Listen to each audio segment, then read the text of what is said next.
Guiding principles are the priorities or the principles through which all of my decisions, all of the priorities for the base will be looked at through those lens, through the lens of my guiding principles. So every decision that we make on the base, for the base, will be done through the lens of those guiding principles. If we don't have security on the base, we can't do our job effectively. People have to feel safe, they have to feel secure, their families have to feel safe and secure here on the base. We live in an uncertain world and an uncertain time. And warfighter readiness doesn't mean just the bombs and the bullets and the equipment for our sailors, soldiers, Marines, and airmen. It also means making sure that they are ready to go out and do our nation's bidding, and that includes their family, that their families feel safe and secure, that their families have the tools that they need to take care of their things at home.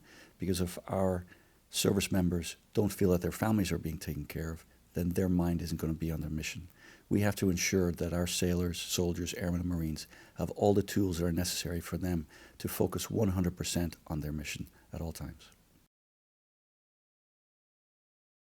We're here to support the fleet, and the fleet, it could be ships, it could be aircraft that are coming through here, it could be any number of things. We have over 120 tenant commands here on the base, and each one of those tenant commands provides a unique support to the fleet.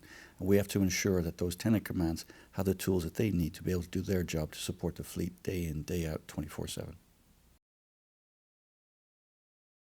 This base has been here since 1832 and it's been a very, very important part of Pensacola. And so our community engagement should reflect that, and it should reflect the important ties that this base has with the community. We look at the community as a partner. They help us to do our mission. They support our families. They support our sailors. And it's very important that we maintain those important ties with this community.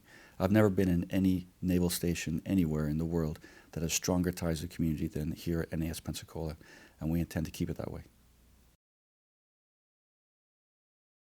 Naval Air Station Pensacola is the cradle of naval aviation. We call it the cradle of naval aviation because this is where naval aviation was born. And this is where it continues to nurture and develop the naval aviators and young airmen here at NAS Pensacola that will go on to crew the aircraft carriers and squadrons of our fleet. It is they are the ones that will have to go out and do our nation's bidding in harm's way, just like the men and women did 70 years ago during World War II and over 100 years ago during World War I. And I want to operationalize that history. Those men and women earned their wings here at Naval Air Station Pensacola, just like the young men and women are doing so today. It's important that they understand where their forebears came from and what they went through so they can have perspective on what they do today. I don't like to put safety as its own guiding principle because safety underlies everything. Safety isn't something that we think about as an afterthought. It isn't something we just think about at the beginning of an evolution. Safety is something that should be an overarching theme throughout everything that we do. We can't just think of safety as something that we add on to an event. It should be through the planning of an event, the actual evolution of the event, and then debriefing of it afterwards to ensure that we did everything right.